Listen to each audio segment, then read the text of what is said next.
Hey gang, welcome to another episode of Try Not to Curse. This is a very exciting one for me. I am here with a friend from high school, Kacie, who currently resides in New York City, in Brooklyn. She is in the media industry. I don't even know exactly what your title is. I don't know exactly what you do, but I know you're killing it and you're doing cool shit. Like, you were just nominated for a Grammy this past year and you were a part of the SNL 50th anniversary special. Like, we're going to get into all of those things, but Kacie, welcome and thank you so much for joining us. Thank you. Thanks for having me. So what is your official title right now? Right now, I'm a freelance senior producer. Okay. So I bop around between companies based on like a project by project kind of booking structure. And before that, I was an executive producer, head of production at a small production company for about 8 years. Okay. Up until last summer when I quit my job. There you go. Good for you. Freelance. Thanks. So we've talked about this with producer Mike a number of times, but what was your journey like to become an executive producer and now a freelance producer? So you guys were in the same type of classes in New Milford. You had you were in the media class with Vance Cannon. Hey, Mr. Cannon. Yay. Yeah. And then where did you go to school? I went to Syracuse. Oh, okay. Where I studied television, radio, and film. Nice. And minored in Spanish. Hey now. Yeah. Which, that's essentially comes full circle. So yeah, I studied TV, radio, and film. I did have a radio show in college. Yep. It was called Guacamole Radio, and our slot was like Wednesdays from 1 to 4 a.m. or something horrible. Prime we had time. 3 listeners, one of whom was like the station manager, and he would just send us DMs being like, please stop talking about the fact that you only have 3 listeners. But yeah, we would play like indie rock, and then I worked on a thesis film there. A lot of the faculty there has industry experience. Like my advisor used to be a vice president of NBC. Dang. And one of my professors assistant edited on Spike Lee's Malcolm X. Okay. Sure. So yeah, the best part about graduating from Syracuse is having access to the alumni network. So that kind of led me to my first internship in the city, and my first job, the producer was like, what do you want to do? And I was like, I don't know, maybe I want to do production design or be a cinematographer. And she was like, no, you're going to be a producer. And I was like, I don't think that's true. And here I am, 20 years later. So why did you feel that way? And why did that person, like, what is it that she saw in you that was like, this is what you should be doing? Because I always tell Mike that I feel like I would be a really good producer, really not knowing exactly what it is y'all really do. But I'm good at like making decisions and saying, like, telling people what to do. Yeah. I feel like that's a big part of it. That is a big part of it. The other big part of it is being a therapist to insecure creatives who just need validation. Yeah. And validation. Yeah. Okay. I could do that. I could totally do that. That's funny. Yeah. I mean, it's a balance of Jedi mind tricks between your director and your client. Most of the work I do is client based. Okay. So it's balancing what the client or brand wants with what the creative should be, because they don't always align exactly. I just saw Fly Me to the Moon. And there's a big part of that when they're talking about, staging the moon landing, and the same thing, like the director's like, I can't work under these conditions. And it's like, okay, you don't understand. Like, this is the government. Like, they will kill you. Like Yeah. they will make sure that you never work again. Like these are the things they need. So that's pretty funny to like, it's just, I'm just getting flashbacks of the film as you're talking. So what was your first internship? Was it paid? I mean, like to me, when anybody talks about like packing up their things and moving to the city or moving to LA, you're always thinking like, okay, so you're eating ramen for like 3 years and you've got a mattress on the floor and no furniture at all, you know? So what was that experience like? Yeah, at the time, you know, it's 2006, 2007. My first internship was after I graduated, and I was still living in New Milford, and I was dating someone who lived in Long Island. So I was working like 7 days a week, because I would intern in the city like 2 days a week. And then I would work in New Milford, like at a restaurant on the other days. And I was commuting, staying in Long Island. It was kind of insane. I think it was paid like a stipend, which was very lucky, but you know, I was making like $200 a month or something silly. And it was for a production company, super small production company called Three on the Tree, which is owned by a super famous music photographer named Danny Clinch. And he is like good friends with the Foo Fighters and Bruce Springsteen. And like, you should follow him on Instagram, because he's pretty incredible. That's awesome. And I didn't really understand how incredible he was when I was working for him. So yeah, it was like my favorite memory of working there. I think I was there for like 6 months or something. And my favorite memory is the time that I got yelled at because I was shipping. He was on tour with Pearl Jam in Europe. And he was like, "Oh, I need you to ship me my Holga," which is like a plastic vintage camera. But he was on tour. So it's like, how do you ship? It's like classic intern nonsense. Yeah. How do you ship a camera to a place when the people are moving around? And we figured it out, but it got stuck in customs. Of course. So he like never got it, and he was pretty angry about that. I was like, okay. And then I got a second internship at a different production company called Pure Land Pictures, a social issue documentary company. So we worked on, there were a couple of docs that were in post when I started, and then the director developed her first narrative feature while I was there. So we worked on that. I got to go to DC for 6 weeks to shoot it. My first time on set. I was essentially production managing the whole budget. Oh, wow. Managing the crew, like a pretty intense way to start on feature film. And yeah, we shot outside of DC and Baltimore. Nice. And well, I say nice, but was it scary? Because I've been to Baltimore, I've been to DC, and certain parts are not so great. We had some.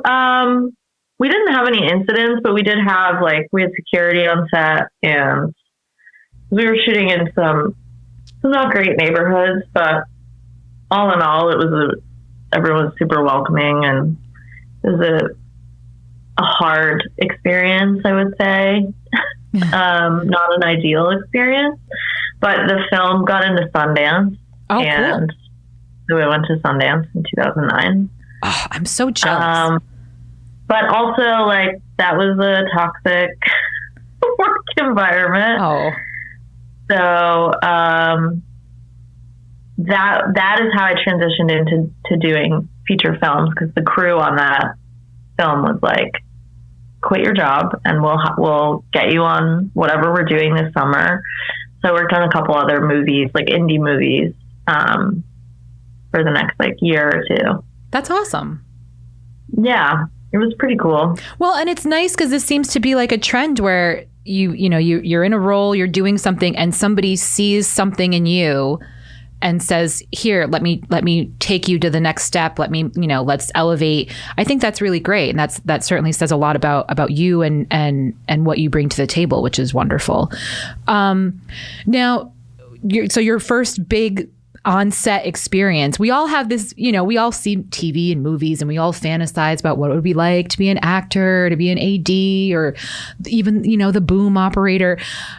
Does it meet expectations? Is it anything like what we picture in our minds before you actually get there and experience it? Or is it just like absolute chaos and you're a fish out of water? I mean, what is that experience really like for the very first time?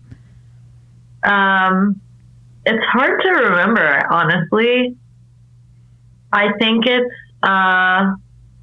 was not as intimidating as I thought it would be. Oh, good. And I was kind of with the talent a lot, and it's crazy because the lead, there were like 3 or 4 leads in that movie. One of them had been in Friday Night Lights, but I had never watched it. Okay. So I was like he was like kind of like a big deal at the time, and he acted like it. And at one point he got told by this older actress named Leslie Uggams, who's like she's a big deal in her own way. She told him he needed to chill out because he is not as hot shit as he thinks he is. It wasn't Taylor Kitsch, was it? It was not Taylor Kitsch. Okay, thank goodness. It was Gaius Charles, and he was so sweet, and I loved him so much. Aw. But the other lead in that movie is named Sonequa, and she went on to be the lead in the Star Trek series. Oh, stop. In Discovery? Yeah, I think. Like the new one. Abby, and girl, I hope you're listening. Dead. Yeah. Yep. Yeah. And she's so great. But it was like, that's my I knew her when. That's so wild. Story. How was she? Because she seems lovely. She seems really passionate about what she does. And she just seems like a fan. I still to this day recall her Walking Dead end. That was a crazy episode, actually. She's amazing. Yeah. She was so sweet. That's awesome. Just the kindest human being. And it's just fun to be oh, this girl's gonna do some stuff. Yeah. And she did so much more stuff than I imagined she would. Yeah. So that was cool. That's awesome. Yeah. So yeah, I kind of, from there, I just I freelanced a little bit, and then the Syracuse connection came back and was someone I went to school with just sent me a text one day and was sorry, I just got an alert that my Incubus tickets have arrived. Hey, good for you. There you go. Anyway, I got a text from a friend from Syracuse, and she was like, hey, I hate my job. Do you want it? She was a coordinator at this company called Imaginary Forces. And I was like, sure. Well, but that's not exactly a glowing, I hate this job, so you might want to, what is that? Yeah. I don't know. And I don't know why I was yeah, I want your job that you hate. Yeah. At the time, they would keep the coordinator at this what we called the troll hole, which was a desk literally under a staircase. Nice. But then I interviewed, and then they had this big shakeup in the company, and they got rid of they had to do some layoffs, and I lost track of the person that interviewed me. And then this other person was like, hey, because they sent an email saying just following up, I'm finished with the movie that I was working on. I'm ready to come in, whenever. And this new person was like, sorry, what did you interview for? I was coordinator. And she was like, can you come back and meet with me? And I said, yes. And then I ended up there for 6 or 7 years. Okay. So clearly you didn't hate it, or at least I hope not. Yeah, that company, Imaginary Forces, the reason I wanted to work there is because I saw the film The Breakup. Okay. With Jennifer Aniston. Yeah. And Vince Vaughn. And the opening title sequence I thought was like so fun. And then that was the movie that I learned that like a specific company does the opening title sequence that's completely different from the production company that makes the movie. Okay. Yeah. Jedi Forces was the company that made The Breakup title. So I had my eye on them as a place I wanted to go. And then my friend Sarah worked there. So that's why I was like, yeah, I'll do it. Sure. For like a couple months, I thought. So they're more of a design animation company. And that's kind of where I learned everything I know about post-production and animation. And that is where I got to work on a lot of the best stuff. Well, so that with them, that was the company that you did the SNL's 50th anniversary special, 40th, right? 40th the 40th. Anniversary. Okay. Yeah, I did that. I did. So they also, their most famous project that they've probably ever done is the titles for Mad Men with like the guy falling. Oh, yeah. Which has been ripped off so many times since. Yeah.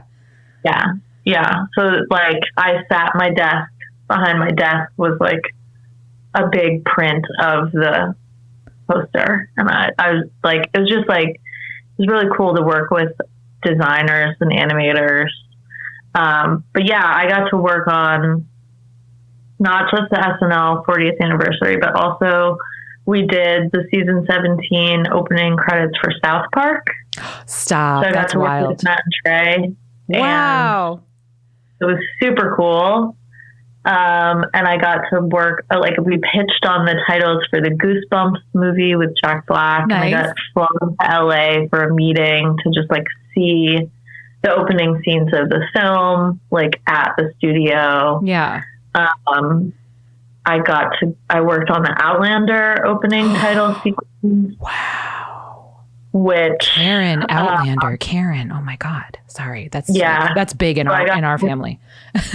I got to fly to Scotland twice in 2 weeks to like meet Katrina Balfe and Sam Heughan and wow. Ronald D. Moore, the showrunner. I love him. Really sweet guy. Yeah. He's amazing. He's done so many incredible things. Yeah, he's great. We got to just like be on their set and kind of take over their set for a day. Well, so let me ask though, like, again, for dum-dums like me who don't understand the industry, there's so many moving parts and you don't recognize, like a lot of people I'm sure don't realize that there's a whole separate company, like you said, that's responsible for these opening credits or post-production or whatever.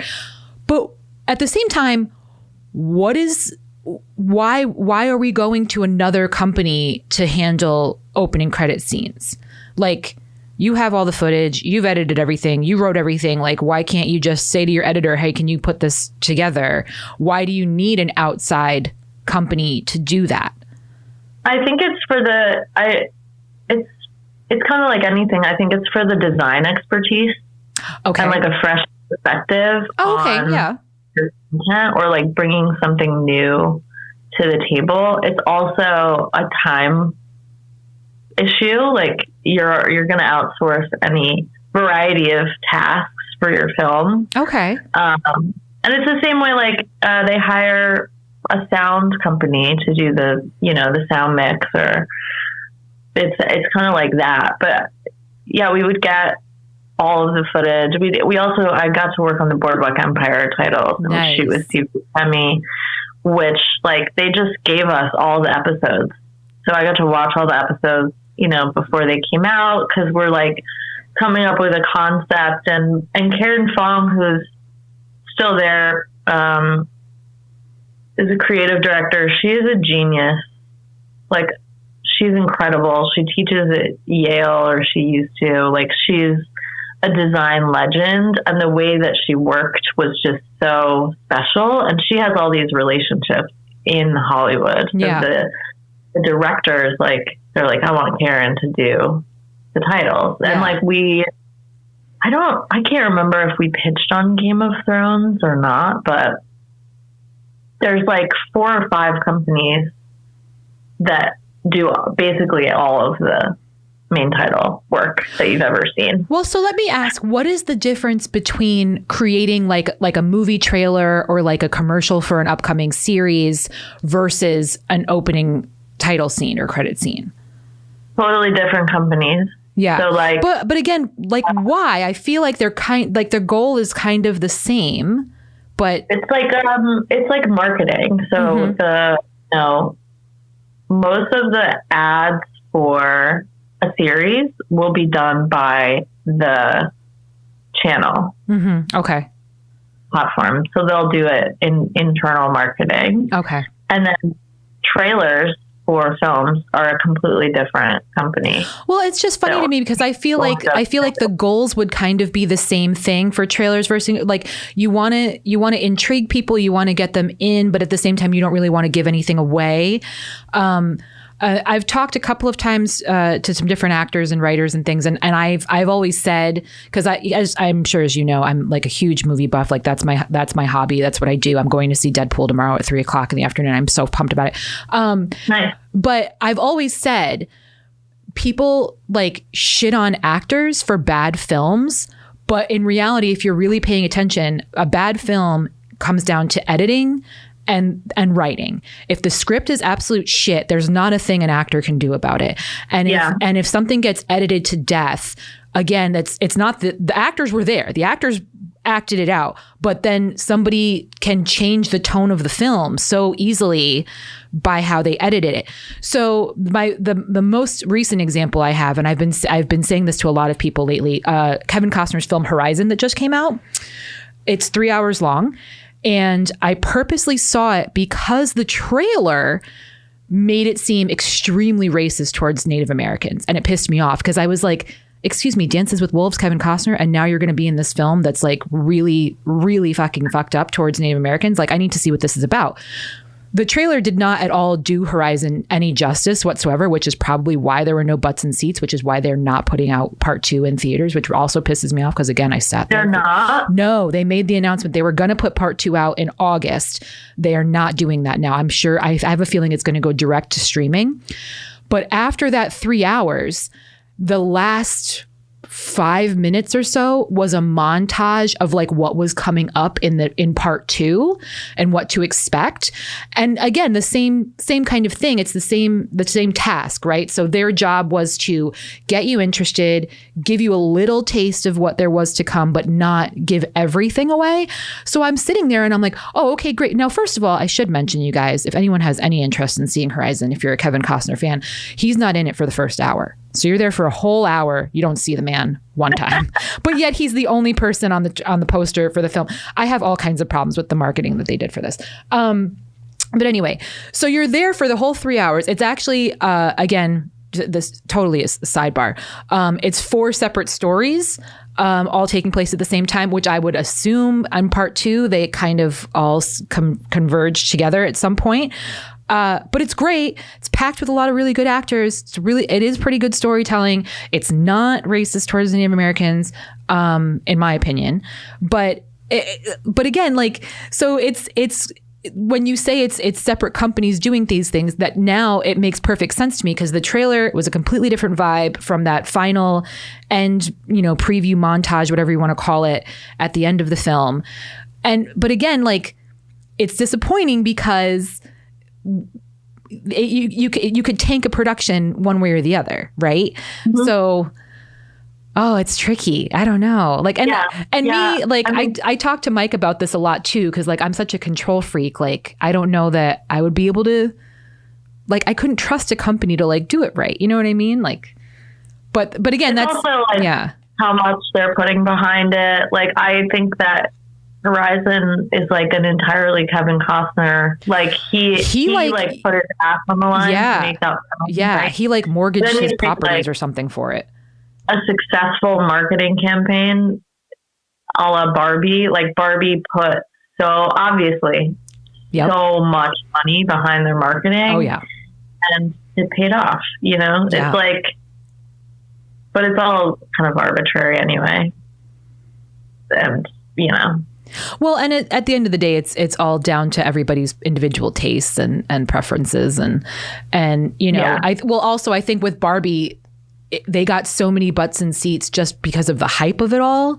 Not necessarily like I'm sure there were a ton of spouses and friends that were dragged there just because like, oh, let's check this out. And they were like, yeah, okay, everybody's talking about it. But again, that just goes to show you the power of marketing, that it's, oh, Mike's here. Hi, Mike. Hi, Mike. We're recording, but hi, I saw you came in. Hello. It's a little cleaner in here. Good job. Do you have a card in? I do. I found one. Yay. Thanks so much for nothing. You're the worst. I love you. Okay, bye. It's really fun working in the studio. But yeah, so okay. So after, I'm sorry, what was that company called again? The Imaginary Forces. Imaginary Forces. Thank you. So after Imaginary, so what so led you to leave Imaginary Forces? We didn't even talk about SNL. Oh, okay. We can. I'd love to. So you guys did the opening credits for the special. Yeah, for the 40th anniversary. Well, and again, it's like, this is what's wild, and this is what I think my mom actually like hates about the industry. Because to me, I'm thinking, okay, like you hired this company to do the opening credits, but like you were there, you were a part of the party, like you talked to Bill Murray and you talked to Beyonce, I think, even. Yeah, I met Beyonce. Wild. But like my mom would hear that and be like, the fuck are they going to the party for? They just did opening credits. Like they weren't on stage. Yeah. They weren't, you know, part of like, and like, why would you fly people out to Scotland to do opening? You know what I mean? Like, I mean, that's, to me, I think just that's a really nice, convenient perk of the job. But at the same time, like, is it necessary that you're included in these things? I just don't get it. Well, I mean, I can tell you the story of how we got to the party, because we didn't get to go to the show. Okay. But so the person that hired us to work on SNL was the films. So SNL has different departments, and they have a films department, which is the department that does all of the like pre-recorded, like higher production value kind of shorts. Like my favorite of all time, the Papyrus sketch, Ryan Gosling Papyrus. Yeah. Parts 1 and 2. So they did that, and they were responsible for producing the show's opening credits, and they wanted to do something really special. So Reese, who has gone on to be a director of like Documentary Now and some films, like he's so awesome. But he basically started at SNL and was like, it was like him and this one other guy, like just running the films department under Lorne Michaels, which was super crazy. So he could kind of have a little bit of creative leeway that he was given. And we pitched like 8 different concepts for the opening. My favorite was this like retro future thing where it was like, what would SNL think 40 years from now would look like when it started? Like, what would the like 1970s version of 2015 or whatever year that was, what would that look like? But that is so hard to wrap your head around, like doing a retro thing, but also a futuristic thing. So that was like a fun challenge, but ultimately they wanted to do this kind of flip book thing. And then the other challenge is like, how do you get every single special guest name in the credits? Yeah. Because you have to do the roll call, which is the SNL thing. And we shipped it. So we didn't go to the show because we were still working on the titles. The show aired at 8 p.m. and we delivered the titles at 6:48 p.m. Wow. It's like, yeah, terrifyingly close. Well, and it's funny because like I do get, like, I know the SNL timeline, like, you know, you have the show Saturday and then it all starts all over again, you know, Sunday, Monday. They don't even have like all the writing finished until like Wednesday. But like, yeah, it's the 40th anniversary. Like, we know it's coming. We know it's on the calendar. No, I mean, we worked on it for 4 months or something. Okay. But still, it's wow. The guest list kept changing. Okay. And it had to be alphabetical. Fun. So we're having to like recut everything up until they locked the guest list, which was like probably like 3 or 4 p.m. the day of the show. Okay. Well, and now this, again, a total aside, because you're absolutely clarifying something for me. So I remember years back when Harold Ramis had passed, and I think it was the Oscars, and they did the in memoriam, but they didn't fit him in. He wasn't in there. So that's when Bill Murray had made that comment about best director, you know, Harold Ramis for Caddyshack and da-da-da. And I had said something on socials. I was like really disappointed. I was like, are you fucking kidding me? Like, you couldn't just throw Harold, like put Harold at the end of that and whatever. And a buddy of mine was like, you don't understand. These things are made in advance and they don't have the kind of time to just throw something in. Like, he passed away like 24 hours ago, da-da-da. So you're justifying what he was saying to me, because I refused to believe it. I was like, fuck that. They can just throw it. Like, that's bullshit that they can't just put something at the tail end of that, whatever. So now that makes more sense. So I appreciate that. Thank you. Yeah, no. And they also read the voiceover live. Daryl Hammond was like just reading the list. And I got to have the privilege of having a phone call with, I want to look his name up, with like the band leader, because they played live underneath the titles, and they needed to know like how long it would be. Okay. So that they would know how long to kind of jam out under Daryl Hammond reading. I think it was like 85 names or something. It's like 5 minutes long. That's wild. So then Reese, the director from SNL, was obviously like a pretty stressful situation for him. Sure. And he was like, you guys, I found out you can come to the party. You can bring 3 of you, 3 of the team, and you can't bring any guests. So... And he was like, I will tell you where the party is during the show. Yeah. So we finished the project. We run home to like catch the beginning of the show on TV and get ready to go to a black tie party where we don't know where we're going. At like 2 a.m. or something. Yeah. Yeah. And it's like whenever the show ends. Yeah. So I think started at like 11:30 or midnight. We found out at 10. We were like in a car, not knowing where we were going. Yep. And then we text and he's like, okay, it's at the plaza.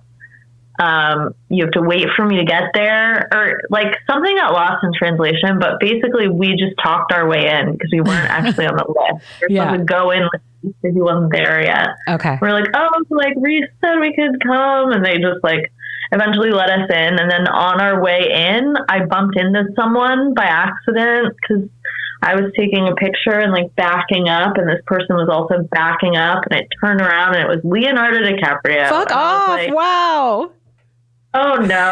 Like, this is like not where not normal. Yeah. And then like 4 minutes later, we're at a table, like eating snacks, and my friend and creative director, Alan Williams, is like, we're at a table next to Kanye and Kim and Al Sharpton. And wow. Yeah. And Alan's like, I'm just going to go say hi. And I was like, what? You're not go up to Kanye West and say hi. And he was like, yeah, I mean, they're just people. And slowly, as he's saying this man is like stepping towards Alan, and it's their bodyguard, and he can hear everything Alan is saying. And he's just like, no, you cannot. No. Yeah. You can't actually just say hi. Yeah. Yeah. So it just got like crazier and crazier from there. Like, I'm really grateful to Alan because he just like would go up to people and be like, I'm such a huge fan. And so, yeah. I would too, though. I can't help myself. I met Sofia Coppola. That's nuts. Which is like a huge deal for me. And are you like passing out business cards? Are you like, no, please call me? We're just like, hi, we worked on the titles for the show. Yeah. But at least, like, but they're at least, they all know, they're all part of the industry. So they know. So like that's not, I wouldn't say they're like impressed by it, but at least they have an understanding and they can be like, oh, cool. And like, you guys can kind of chat and that's your little icebreaker. Whereas like somebody like me or my mom, if you came up and told us that, we'd be like, that sounds fun. Like, you know what I mean? Like at least it's nice to be around industry people, quote unquote. It was a lot. It was so much. Like, at one point, my friend came out of the bathroom and he was like, I just peed next to Justin Timberlake. What? Yeah. And I was in the bathroom with Ariana Grande and Debbie Harry. Wow. Like, while they were having a conversation. Like, it was insane. Taylor Swift, like, touched, like, she was like sliding past my friend. Hey, stop. Louis, stop. And that's your dog, by the way. Yeah, Louis my dog. So then my friend Jeremiah, who's an editor for SNL and an editor for us, he was there, and he also had toured with Beyonce. So suddenly I was like, oh God, she's here. Like, here. And I was with Jeremiah. I was like, Jeremiah, she's here. And he was like, I'm going to go say hi. And I was like, what? And he's like, you're going to come with me. And then he just walked up and was like, hey, B. And she was like, oh my God, I love Jeremiah. It. That's amazing. And he introduced her to me. And then she congratulated me on working on the show. I was like, you must be so excited. That's so fun. Congratulations. I was like, this is crazy. See, this is like this is the shit that I live for. I'm just in awe and I'm just so envious and I just love this shit, where a lot of people are like, oh, could you drop another name? But like, no, like this is fucking cool. Like, I don't care. This is cool as shit. That's awesome. It was so wild. Yeah. So wild. So yeah, that was the pinnacle of my entire life, and it's been downhill ever since. That's bullshit. You were nominated for a Grammy. Like, come on. Like, so okay, so you talk about Sundance, you talk about the SNL party. So by the way, for people who don't understand like what Kacie was talking about, Lorne Michaels does not share the location of the after party until like after the show airs on Saturday night. Like, it's super exclusive. They don't want paparazzi there. They don't want people, trying to gate crash, whatever. So it's like this coveted thing that like two people know the whole, like all of Saturday night, where everybody's and nobody finds out until the show is over. Like every SNL host talks about this. This is a notorious thing. Like, that whole story to me like completely checks out, totally adds up, because this is a known thing. That's just so wild. But so I did want to talk to you about this too. There's also a great Jimmy Fallon like emceed the party. Basically, the next Monday he had a show and he tells the story about the party, and like Questlove was there, and they're both just like, that party was crazy. And I love it because I'm just like, it is insane that I was there, because also like Prince showed up. And Prince played, and it's just like, what? Anyway, so if you want to hear more about how wild it was, you should just watch this like Jimmy Fallon SNL party description. That's awesome. So after Imaginary Forces, what then? So then you get into freelance. Then you decide, hey, I'm going to be a freelancer. Okay. So the SNL thing was, I think, in February of 2015. And after that, I decided, like, I went on what I call the Vision Quest, and I went on like a solo trip to Vancouver, where I was like, I'm just going to put stuff into the universe. Like, what do I want? I need a change. And I got back from that trip, and like a week later, I got a message from now my friend Mark, who owned this production company called Ghost Robot, and they were like, we need a head of production. Do you want to come and chat about that? So they just reached out to me via LinkedIn, and I said, sure. And then they offered me the job. So I just moved over from Imaginary Forces to Ghost Robot that summer. And then I was at Ghost Robot for 8 years. Okay. As their head of production and then executive producer. So what's the difference between the two? Between the two jobs? Yeah, between head of production and executive producer. Yeah. Head of production, I think at a small company like Ghost Robot, there's not a huge distinction. Head of production kind of does all of the budgeting for incoming projects and then crews them up. So like I would hire a line producer who would run the day-to-day. I'm kind of in charge of the client relationships because most of what we were doing there was commercials. Okay. They also do the occasional feature film, and they do a lot of music videos, or at least a couple a year. That's kind of where they started. They did an insane music video for Bjork called Wanderlust several years ago. Okay. Like early 2000s. That was the first music video shot in stereoscopic 3D, meaning you could wear 3D glasses. And it's a really cool video. So they made that with this director collective called Encyclopedia Pictura. And that was kind of where I was like, oh, this company is cool. Like they do like experimental stuff. Yeah. A lot of music videos. I've always been music industry adjacent. So yeah, I was just kind of excited about it. But then an executive producer is much more like agency focused, commercial work, and does a bit more sales and is really in charge of the overall like profitability of jobs and training staff and stuff like that. Okay. Well, that's wild. So walk me through the project in which you were nominated for a Grammy. How did that come about? Yeah. So Tyler Childers, let me think about this. Okay. So Ghost Robot has a roster of 9 or 10 directors. Okay. And one of the directors, Brian Schlam,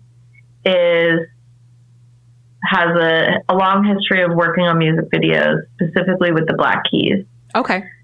So he has like a really impressive music video reel, and Tyler's label, RCA, approached Brian about doing a video for a song called Angel Band, and he made it, and it's a crazy video involving like evangelism and fever dreams and barn raising. And Tyler came back after the success of that video to do a very important video for his new record called In Your Love. And they got a poet laureate to write the script. So Tyler and Silas House, co-wrote the script, and then Brian invited Brian to do the video. We didn't have to pitch on it. They just wanted Brian to do it if he was interested. And he was. And then myself and my producer, Whitney, worked through the budget with the label and found a decommissioned coal mine to shoot the video in. Nice. Random. Nice. Okay. Nashville. Yeah. It's really important that it be a coal mine. So it's a period piece about basically, yeah, it's, I don't want to say anything that I'm not supposed to say. That's okay. It's a period piece about 2 coal miners who fall in love, and it's a gay love story. And essentially, instead of the like classic tragedy, beating up, you know, bullying in Appalachia. Yeah. It's kind of a happier love story. Good. Still has a sad ending. It's kind of like The Notebook. I don't know. It checks a lot of boxes. Yeah. But it's really sweet, and they wanted prevalent gay actors to be in it. So they approached a few people, and they got basically the hottest people they could find. Well, yeah, you don't want a bunch of uggos up there. So a beautiful love story. And then that was actually one of my last shoots at Ghost Robot. I wasn't able to even go to the shoot, but I was kind of on the phone with someone advising from afar. Okay. And then the label submitted it for Grammys, and they pushed hard, and basically you lobby to get it voted for. And it was nominated for Best Music Video this year at the Grammys. Which I didn't even know was the category. Like, I'm like, isn't that an MTV award? Like, that's not that Grammy thing. They don't care about videos. So that was really interesting to find out. Yeah, there's 2 visual categories. There's Best Music Video and Best Music Film. Are like kind of the only video media category. Well, so I want to get into the award shows and like you said, like Sundance, I want to get into that kind of stuff. But you've talked a couple of times about budget. How easy, difficult is it to manage a budget? Because I would imagine like some projects you have a stupid amount of money, other projects maybe a very limited amount of money. And what are the trials, tribulations, or you know, who knows, maybe it's just a cakewalk and you're just writing checks. Like talk a little bit about dealing with a budget. She's like, no. Never a cakewalk. There's never enough money. Yeah, it really depends, I think, on the savviness of who's paying for it. And in the case of music videos, the budgets are basically non-existent. So you have to get really creative. And I think a key to being a successful producer is knowing when to call in favors and when to not call in favors, because people want to do work, but you know, if they believe in something, but you can't ask professionals to just work for free. Well, like, nobody wants to be taken advantage of, right? Yeah. Yeah. So, you know, you have to know to ask for favors from people that you're not going to be asking things of over and over again, which is not your crew. Your crew is your crew, and you need to pay them to show up to work, right? To do their job. But maybe it's a location, maybe, you know, a place you're going to be one time that can help you out with something. Maybe it's a camera rental house. If they know you're going to come back and rent from them 4 more times, they can throw something in for you for the music video. And it's just really getting the right people involved that understand the limitations of the budget, because every budget has limitations and realities. And I think the successful projects are the ones where the whole crew understands how to use that instead of fighting against it. Yeah, sure. And that's kind of the main job of an executive producer, is making sure everyone's on the same page about what is doable and what the solutions are for things that are not doable. Yeah. Yeah. I think Mike definitely had a lot of that with when he was shooting Candlewood, because it was the same thing. I know reaching out to investors and getting the funding was like one of the biggest things. And he sure did call in a shit ton of favors, both locally and, you know, from his past doing various, you know, production work and with different companies.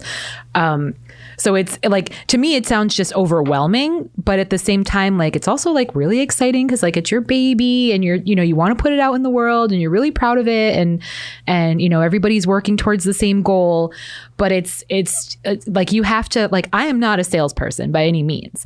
So whenever, so when it comes to like something like that, I'm like, I don't schmooze like that. You know what I mean? Like, I can tell you what it's about. I can tell you why I love it, but I just can't sell. Yeah. I don't know. Yeah. So that's a lot, for sure. So what are you doing right? So okay. Well, so I want to talk about, like I said, I want to talk about award shows and all that stuff too, but, you're freelance now. So what's the difference between being freelance or being attached to a certain company? And also, like, how do we get jobs? How do we keep the income coming? What are the trials and tribulations of dealing with that? Yeah.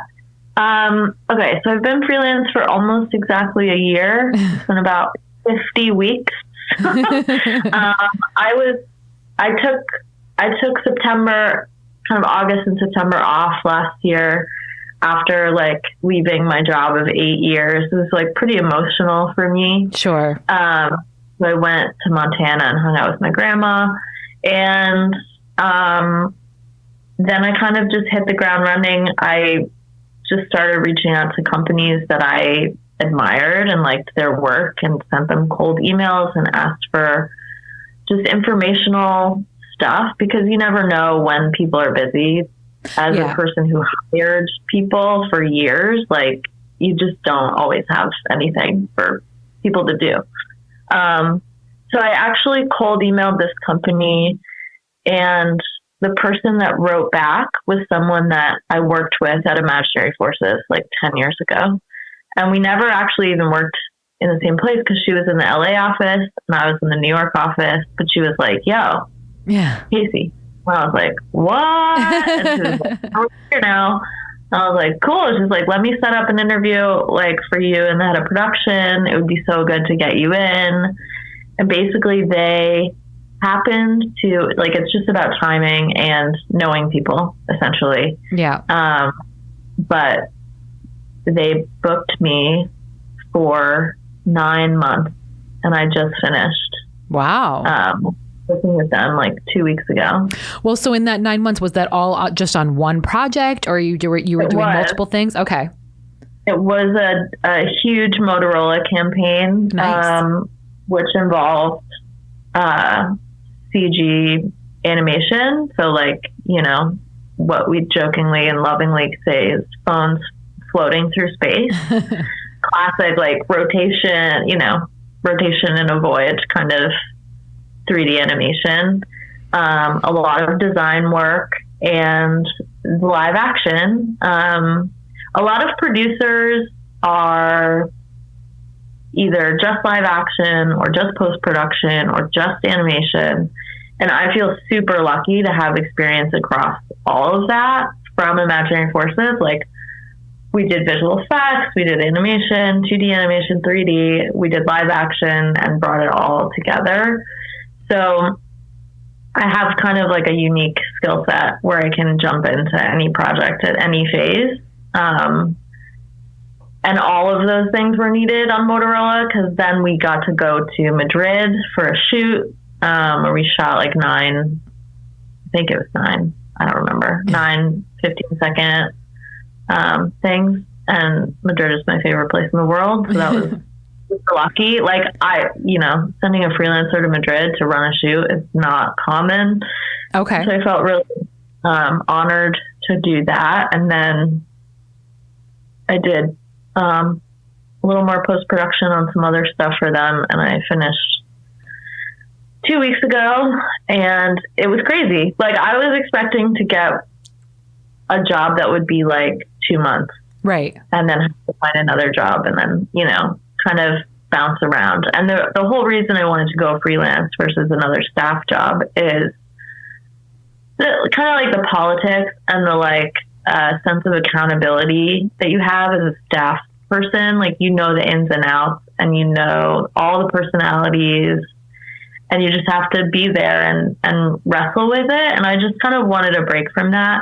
And I wanted to go to other companies and see how they run their jobs and see how they organize, like anything from their file structures to how they pay their employees. Like for me, it's more of like a business education, less like trying to set up my own little business school of like, how do companies do things differently? And what is the right recipe to make production seamless? Because it's hard. Yeah. It's really hard. And there has to be a way to make it less hard. So that's what I'm trying to do. I don't know.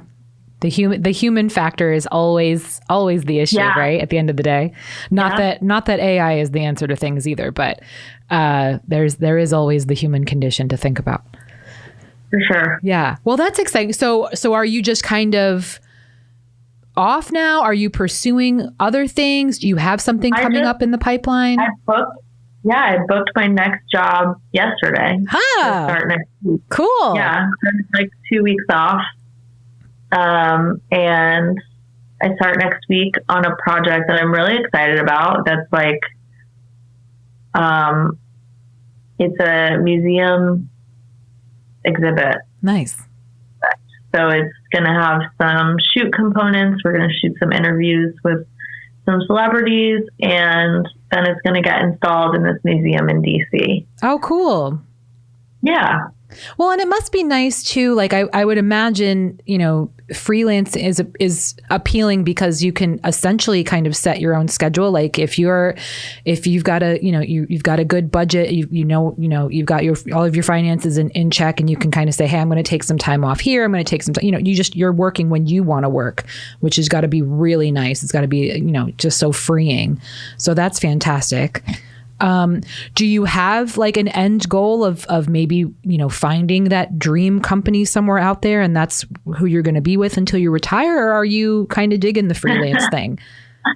I think the nature of production is such that like, I'm not really interested in starting my own company, but I am interested in a few things for the future. One, I want to work with more female or non-binary leaders.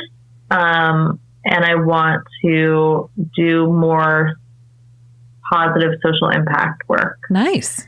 That's the kind of stuff I'm looking for, which is why the museum thing was interesting to me, because it's less commercial. Commercials are where the money is. Right. So, but also like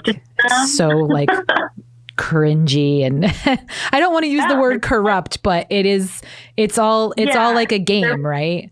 They're problematic. Yeah. It's where the money is, and it's kind of like a lot of people in the industry have like a one for me, one for them kind of model, where you do a project that you want to do, and then you do a project that like gets the money. Yeah. So yeah, I want to work with more diverse creatives, and I'm on the path, I think, to doing that. That's awesome. I'm excited. Yeah, that's really great. Well, so we're getting towards the end here, but like I said, I did want to get in because, again, I am an absolute sucker for all things pop culture and media, and I'm obsessed with celebrities, and I'm obsessed with the glitz and the glamour. My mom doesn't understand where she went wrong in raising me.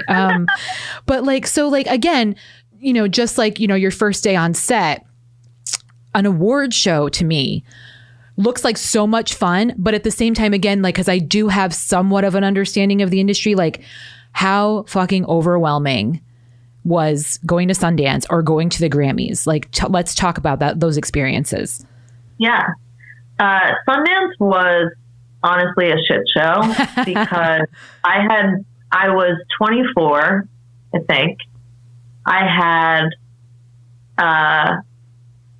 quit that job in like a ball of flames. Like, oh boy. That job ended really poorly. And,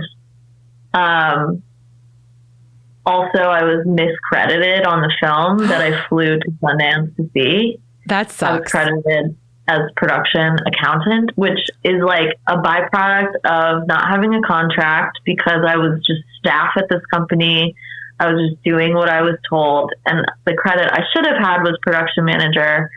But anyway, we don't have to get into that spiteful nonsense. But I learned a lot of lessons about signing paperwork.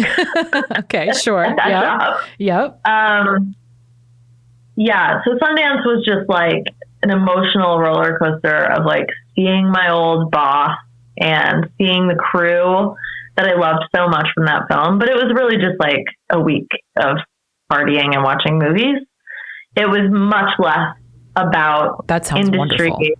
Networking. Like I was like not there to like sell things or meet people. Sure. I was there to like hang out. Fast forward to February and going to the Grammys. I would say the number one lesson is that award shows are exhausting. I had to be up at 8 a.m. to get hair and makeup done because we had to be there at 11 in the morning because the pre-show started at like noon or something. Yeah. And our award was given out during the pre-show because there are like 200 Grammy Awards. Yeah. It's crazy. Yeah. So we get there, we do the red carpet, which is like, what? I had to like get Getty photographs done. The night before there was a nominee party that was pretty fun. They gave out like the Lifetime Achievement Award. Oh. And I'm trying to remember who was there. I don't remember. That's okay. Donna Summer's family was there. Oh, okay. That was pretty. And Tribe Called Quest. Is that who it was? I think it was a Tribe Called Quest. Q-Tip. I don't remember. Tyler anyway, Perry. whole blur. But they did like official photographs for us, which was cool. We got our little medal, like our little participation medal. Yeah, that's so neat. I didn't know they did that until you posted it. And I was like, oh, how fun. Like you. Well, and it's nice because it's like you got that recognition of being nominated. So that's nice that you still got something out of it. Yeah. Yeah. And I got they mailed me a certificate that's like embossed. Yeah. That I could get. I'm like, where do I put that? So we get there, we do the red carpet. And then you go to the pre-show, and our award was like 6 in order. So we had to be on time, which is also kind of a bummer. Yeah. And then, the whole time I was like, we're not going to win. But then as they're like reading it and you see your name up there, you're like, oh my God, what if we win? And we did not win. I know. We lost to the Beatles, which is just ridiculous. I mean, that's just rigged. That's there's no who's beating the Beatles other than like Beyonce maybe like. No, I learned a valuable lesson, and that's if the Beatles are nominated, the Beatles will win. Yeah, I mean, that's fair. It also happened at the Oscars. They were nominated for like something and I was like, the Beatles are going to win. Yeah. Yeah. And I mean, that's all right. I wouldn't be mad at that myself. Yeah. Yeah. It was fun. My producer, Whitney, who I'm so obsessed with, she lives in Nashville. She used to be a recording artist. Cool. She is well connected in the music industry, particularly in Nashville. So she and her sister were there and kind of like doing the schmooze thing. And I was just kind of tagging along with them. And yeah, then we took a break. We went and got dinner. We got a defeat drink or two. And then it was like award show time. And it was like, you just like go into the crypto.com arena, formerly the Staples Center. And it was pouring rain also. Oh, so, right. Yeah. I mean, like we're not equipped. Like we're just all like huddled under these things, getting soaking wet in like black tie. it was so silly. But we get there, we're a little late. And then you realize that it's just a TV show. Yeah. Like, you're just watching a TV show be produced. It's not, the performances are not for the audience, and the audience is not there for the performances. So it was a little strange. Yeah.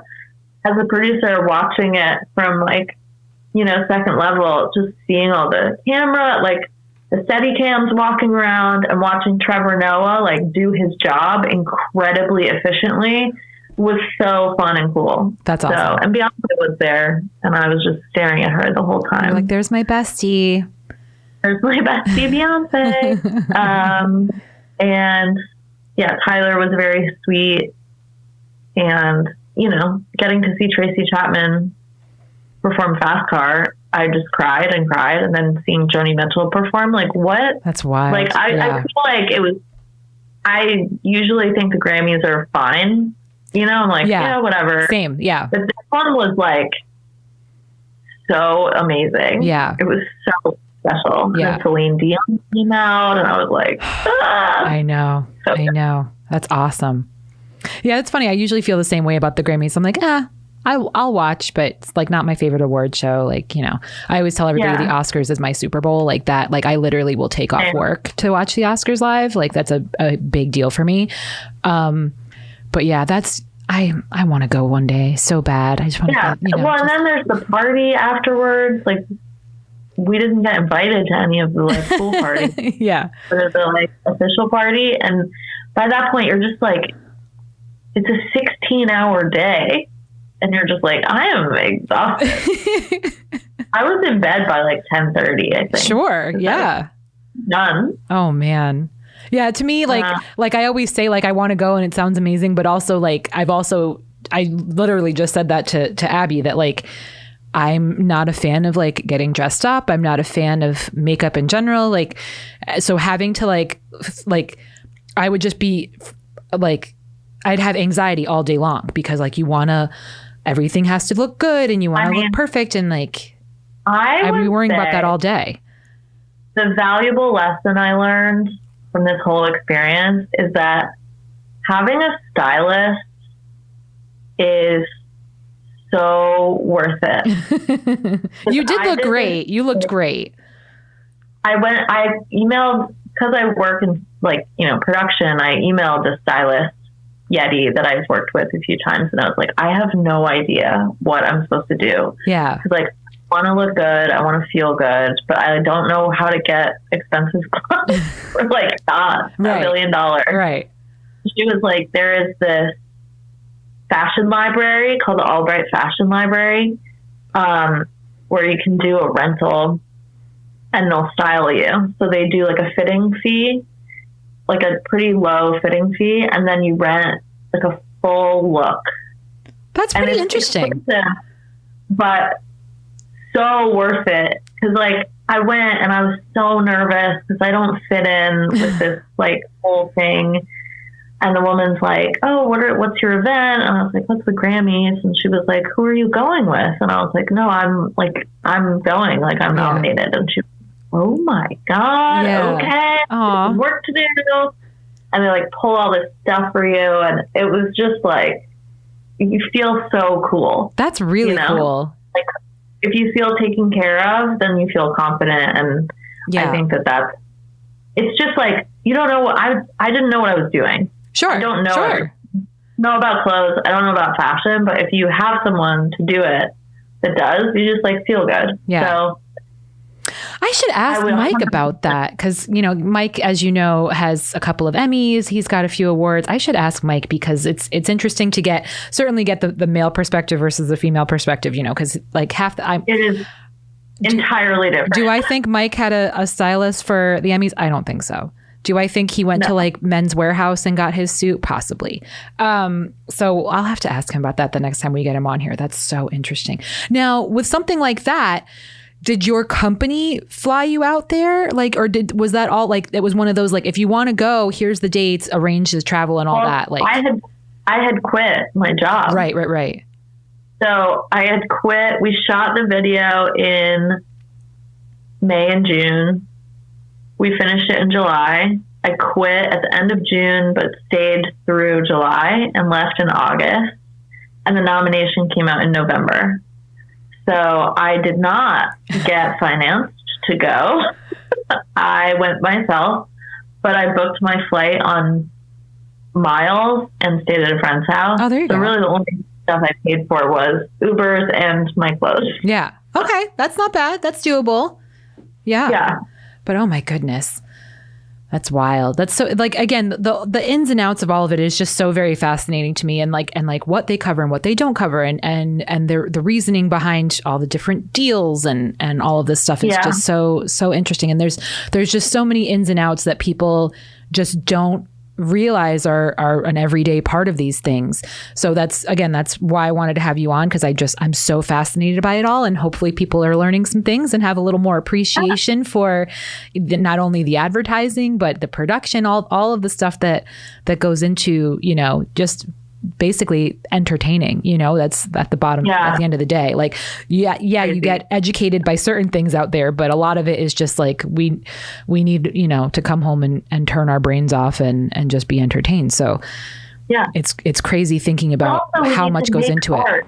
Yes. We need to express ourselves. We need to put things out into the world and share it with the people. So I do appreciate you coming on here and talking about it. And we've covered so many things, which has been fantastic. Yeah. And I'd love to have you on again. And we got to get like you and Mike collabing on some things, especially since you're both, you're so close, and he's always got shit going on. Good Lord, that guy's busy. So again, you guys, this was my friend Kacie. Thank you so much for joining us, and we will catch you next time.